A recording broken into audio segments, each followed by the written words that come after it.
요한복음 4장 5절에서 18절까지 한 절씩 교독하겠습니다.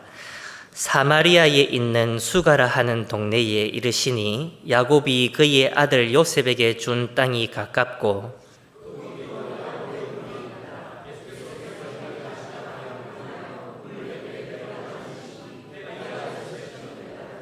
사마리아 여자 한 사람이 물을 길르러 왔음에 예수께서 물을 좀 달라 하시니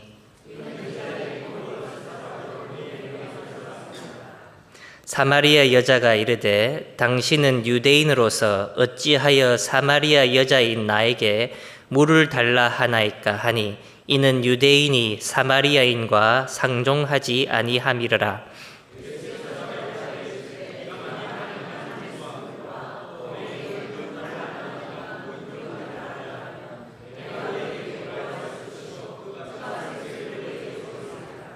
여자가 이르되 주여 물 기를 그릇도 없고 이 우물은 깊은데 어디서 당신이 그 생수를 얻게 사옵나이까?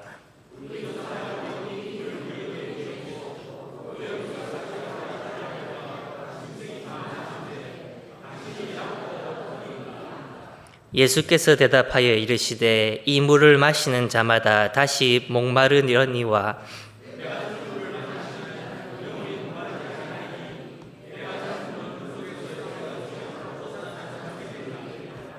여자가 이르되 주여 그런 물을 내게 주사 목마르지도 않고 또 여기 물 길르러 오지도 않게 하옵소서.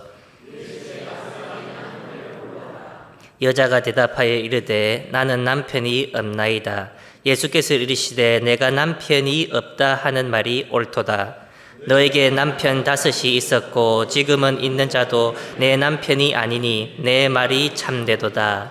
아멘. 오늘 본문은 예수님께서 사마리아 지역을 지나가시다가 야곱의 우물에 앉아 사마리아 여인을 만나는 사건에 대해서 읽었습니다. 모두가 잘 아시는 내용일 것입니다. 많은 설교자들이 자주 사용하는 본문이기도 합니다. 예수님 자신이 주시는 물을 마시면 다시는 목마르지 않을 것이라고 하시면서 예수님께서 주시는 물은 영생을 주는 물이라고 말씀합니다. 요한복음 4장 16절 내가 주는 물을 마시는 자는 영원히 목마르지 아니하리니 내가 주는 물은 그 속에서 영생하도록 솟아나는 샘물이 되리라. 아멘. 오늘 우리 모두는 당연히 예수님께서 말씀하신 바로 이 물은 실제 물이 아니라는 것은 압니다. 영적인 물을 말씀하신다는 것을 다 알고 있습니다.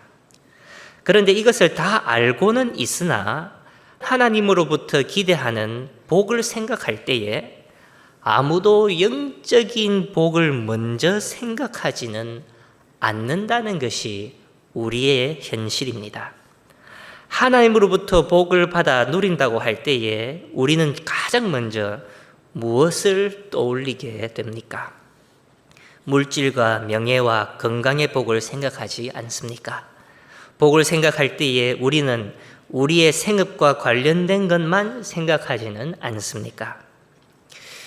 우리 모든 관심이 영적인 축복에 있지 않고 다른 데 초점이 잡혀 있는 상황에서 과연 하나님께서 정말로 영적인 축복을 주신다고 하더라도 그 하나님의 축복으로 인지는 할 수 있겠습니까?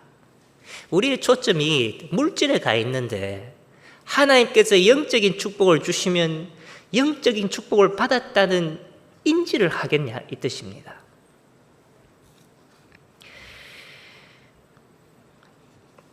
요한복음 4장 15절입니다. 다 같이 읽겠습니다. 여자가 이르되 주여 그런 물을 내게 주사 목마르지도 않고 또 여기 물 길르러 오지도 않게 하옵소서. 아멘. 이 사마리아 여인은 예수님께서 말씀하시는 이 물이 영적인 물이라는 것을 모르고 하는 말일 수도 있다고 봅니다. 그러나 오늘날 우리는 예수님께서 영적인 물을 말씀하고 계신다는 것을 다 알고 있으면서도 이 여자와 똑같이 지금 또 똑같은 고백을 하고 있다는 것입니다. 우리는 주님께 축복을 빕니다. 하나님의 축복을 받아 우리가 다시는 목말라 하지 않고 다시는 물을 기르러 우물에 오지 않도록 해달라고 합니다. 만약 하나님께서 우리가 원하는 대로 우리를 위해 물질적으로 풍성하게 축복해 주시면 다시는 돈에 대한 걱정을 하지 않고 다시는 건강에 대한 문제가 없고 다시는 자녀에 대한 고민도 없다고 한다면 사마리아 여자가 다시는 물을 기르러 오지 않게 해달라 하는 것처럼 세상의 교회로 다시 돌아가지 않을 성도가 얼마나 되겠습니까? 우리가 바라는 그 복을 하나님께서 다 응답해 주시면 다시는 교회를 안 올 성도가 얼마나 되겠냐 말입니다. 이 여자가 이 물을 달라 하면서 다시는 우물에 안 나오고 싶어 하는 마음이 그대로 보입니다.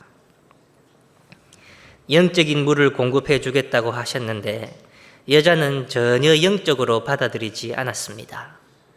그런데도 이 여자는 잘한 것이 하나 있습니다. 예수님의 말씀이 무슨 의미인지 잘 몰랐지만 그렇지만 이 여자는 예수님께 물을 달라고는 요구했습니다. 이 물을 제게 주십시오.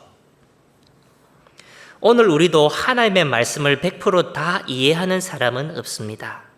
다 이해하지 않는다고 하더라도 그래도 우리가 해야 하는 것은 하나님의 축복을 위해 날마다 간구해야 합니다.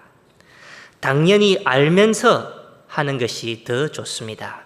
그래도 몰라도 주님의 은혜를 매일같이 구해야 한다는 것입니다. 이렇게 생명수를 위해 간구한 사마리아 여자에게 예수님께서는 어떻게 대답하셨습니까? 16절입니다. 다 같이 읽겠습니다. 이르시되 가서 내 남편을 불러오라. 너무 이상한 답 같지 않습니까? 물을 달라고 했는데 그것도 엉뚱하게 달라고 하지도 않았습니다. 예수님께서 물을 주시겠다. 예수님께서는 영원한 물을 가지고 있다. 이렇게 말씀하신 후에 여자가 그 물을 주세요 요구했는데 예수님께서는 이상한 답으로 말씀하십니다. 영원한 물을 달라고 하는 여자의 간구에 남편을 불러오라고 대답하십니다. 완전한 동문서답 같지 않습니까?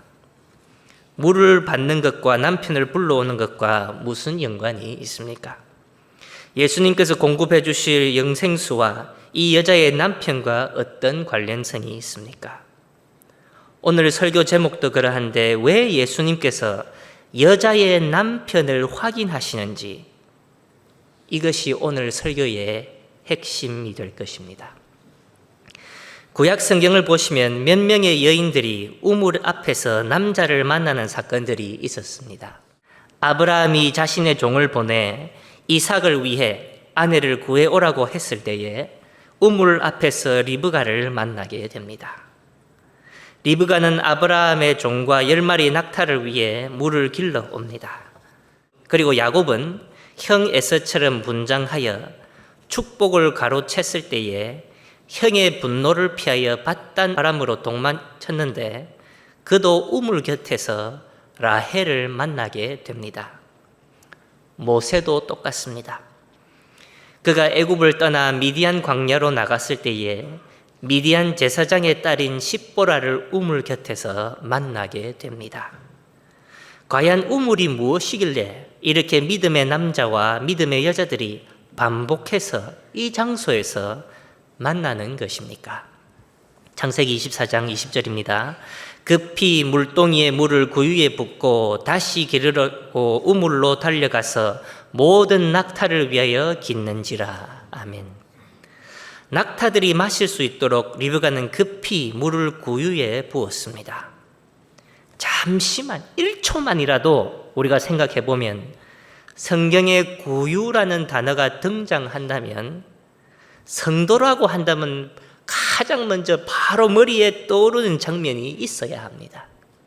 성경 어디든지 읽어도 구유라는 단어를 딱 읽었을 때 머리에 가장 먼저 떠오르는 이미지가 있을 것입니다.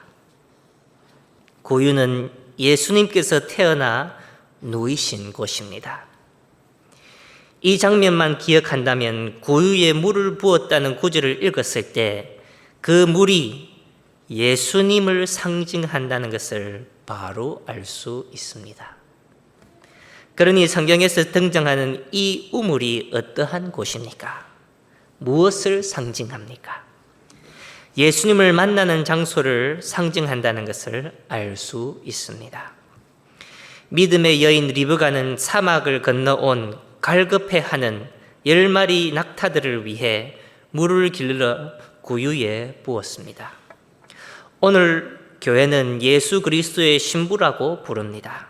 우리가 정말로 믿음의 신부라고 한다면 갈급해하는 낙타들을 위해 물을 길러오는 교회가 되어야 합니다. 창세기 29장 10절을 읽겠습니다.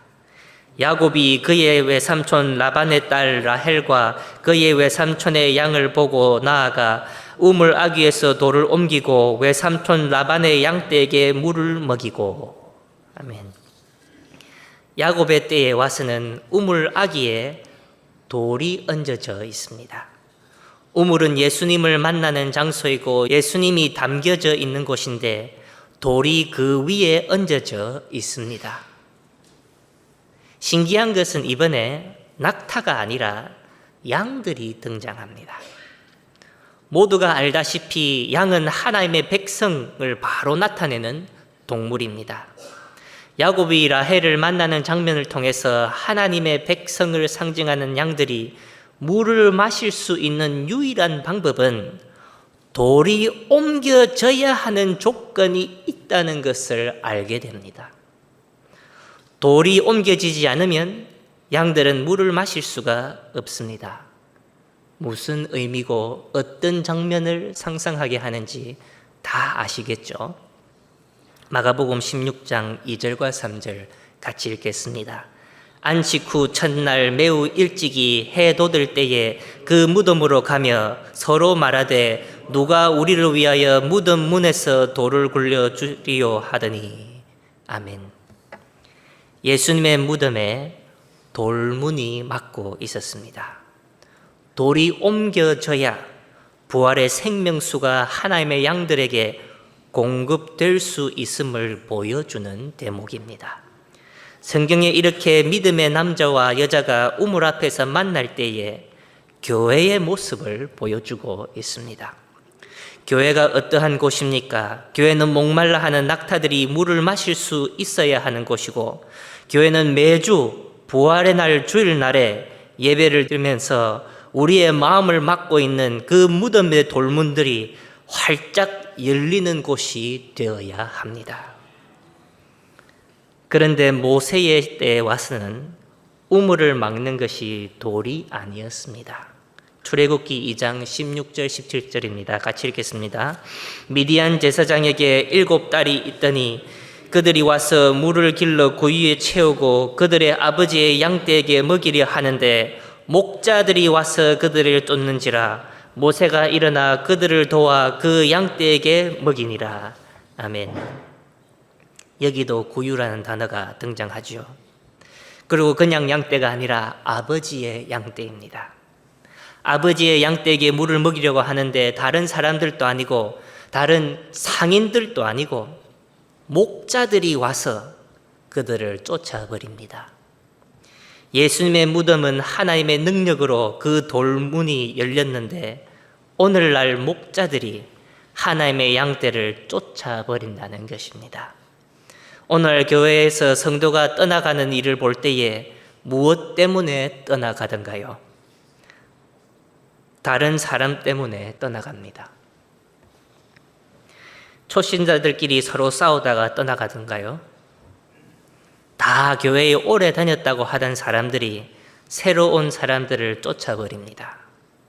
다 신앙의 선배라고 하는 사람들이 쫓아버립니다. 우리 고신교회는 터가 세다고 합니다. 어려운 상황을 극복하면서 우리 교회만의 전통과 문화가 만들어졌습니다. 새로운 사람들이 들어오기에 생각보다 어려운 교회입니다. 좋은 전통과 질서를 지키는 것은 좋지만 작은 자를 실족하게 하는 사람이 되면 안 됩니다. 당연히 진리의 문제라면 목숨을 걸고 지키고 보호하고 질서를 세워야 합니다. 그러나 자신의 계산과 방식과 방법대로 되지 않는다고 무시하거나 차별하거나 낙심하게 하면 안 됩니다. 또한 우리는 선교하는 교회입니다. 우리는 복음의 물을 길러 세계 곳곳에 있는 그들의 짐승의 밥그릇을, 그 구유들을 채우는 교회가 되어야 합니다. 혹시 예수 그리스도의 물 외에 다른 것을 길러 그들의 구유를 채운 일이 없도록 우리 자신을 잘 살펴야 합니다. 복음이 아니라 우리만의 전통을 떠서 갖다 주고 있지는 않는지, 예수님의 가치관이 아니라 우리만의 가치를 내세우고 있지는 않은지, 예수님의 뜻이 아니라 우리의 뜻을 길러주고 있지는 않은지, 각 교회마다 주어진 하나님의 사명이 다르듯이 복음의 진리 외에는 다른 것을 고집하면 안 됩니다. 미디안 제사장에게 7딸이 있었다고 하는데 7이라는 숫자는 안식의 숫자입니다. 안식의 물을 찾는 양떼를 쫓는 일이 우리 교회에서는 있으면 안 됩니다. 오늘날 이 예수님의 우물이 어디입니까? 교회입니다. 그럼 우물 안에 들어있는 물은 무엇입니까? 예수님 자신이십니다. 야곱의 우물 앞에서 사마리아 여인에게 생명수를 주겠다고 하셨을 때 예수님 자신을 주시겠다고 하는 말씀으로 들어야 합니다. 요한복음 1장이 증거하듯이 말씀이 곧 예수님이십니다. 그러니 교회는 오늘날 말씀의 우물이 되어야 합니다. 말씀이 없는 교회는 물이 없는 우물입니다. 거기에 양들을 아무리 모아도 마실 물이 없을 것입니다. 우물에 물이 없는 것과 교회에 예수 그리스도의 말씀이 없는 것과 똑같은 상황이라는 것. 성경 곳곳에 우물에서 믿음의 남자와 믿음의 여자가 서로 만나게 됩니다. 오늘 우리 각각 한 사람 한 사람 예수님의 신부로 부름을 받았습니다. 교회로 신부가 나온다면 여기서 우리는 반드시 우리의 신랑 되신 예수님을 만나야 하는 장소입니다. 교회는 말씀의 우물이고 우물은 여자와 남자가 만나는 장소예요. 교회로 나왔는데 예수님을 못 만나고 간다면 교회 온 목적을 달성하지 못하고 돌아가시는 것입니다. 예수님께서는 왜 사마리아 여인에게 그러면 내 남편을 불러오라 이렇게 말씀하십니까? 우물은 남자와 여자가 만나는 장소인데 예수님께서는 남편을 데리고 오라고 합니다. 이 장면은 오늘날 신약시대에 살아가는 우리가 어떠한 여인이고 어떠한 신부인지를 잘 가르쳐주는 말씀입니다. 우리는 구약에 등장하는 믿음의 여인들과 다릅니다. 우리는 아리따운 리브가도 아니고 라헬도 아니고 7딸들 중에 가장 아름다운 십보라도 아닙니다. 예수님께서 오늘 우리에게 말씀하십니다. 내 남편을 불러오라. 무엇을 의미합니까? 우리는 처녀가 아니라는 거예요. 거기다가 다른 남자의 아내라는 것입니다. 예수님께서 내 남편을 불러오라. 주님이 우리의 신랑 되셔야 되는데 내 남편을 불러오라. 우리는 예수님 외에 어떠한 다른 남편들이 있습니까? 교만이라는 남편, 시기라는 남편, 분노라는 남편, 탐심이라는 남편, 성욕이라는 남편, 거짓말이라는 남편. 일주일 동안 세상을 살아가면서 참된 신랑을 버리고 몇 명의 다른 남편들을 우선시했습니까? 내 남편을 불러오라고 하실 때에 우리는 뭐라고 대답할 수 있겠습니까? 요한복음 4장 17절 18절 같이 읽겠습니다. 여자가 대답하여 이르되 나는 남편이 없나이다. 예수께서 이르시되 내가 남편이 없다 하는 말이 옳도다. 너에게 남편 5이 있었고 지금 있는 자도 내 남편이 아니니 내 말이 참되도다. 주여, 저는 남편이 없습니다.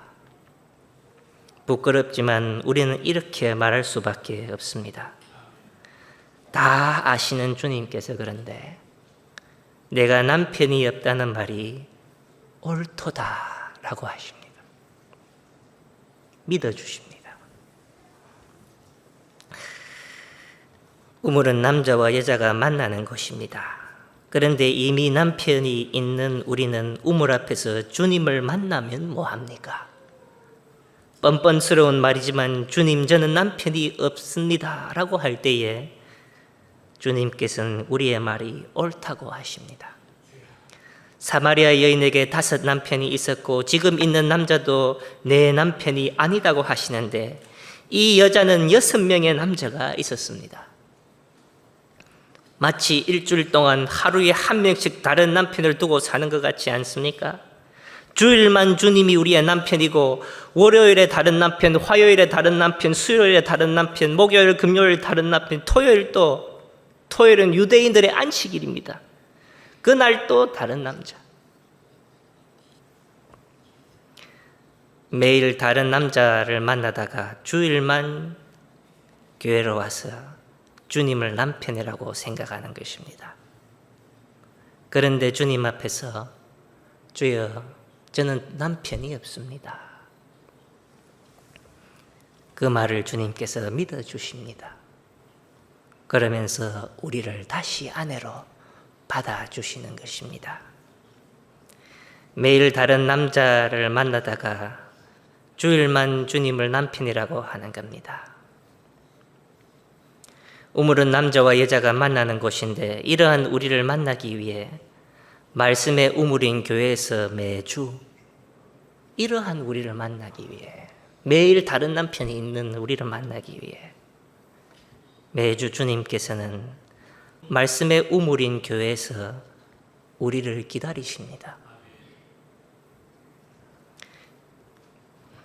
매주 주님께서 기다리시는데 우리는 세상의 다른 남자를 생각하면서 주일날 예수님을 만나지 못하고 돌아갈 때도 있는 것 같습니다.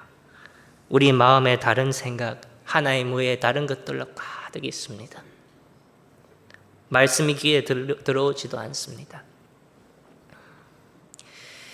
주일날 예수님을 만나지 못하고 돌아갈 때가 너무 많은 것 같습니다. 이렇게 마음이 넓으신 주님께서 우리를 기다리시는데 우리가 주님을 안 만나고 돌아간다면 말이 안 되는 말입니다. 이 말씀의 우물로 우리가 다 나왔는데 오늘 또 동일하게 주님께서는 우리에게 말씀하십니다. 내 남편을 불러오라.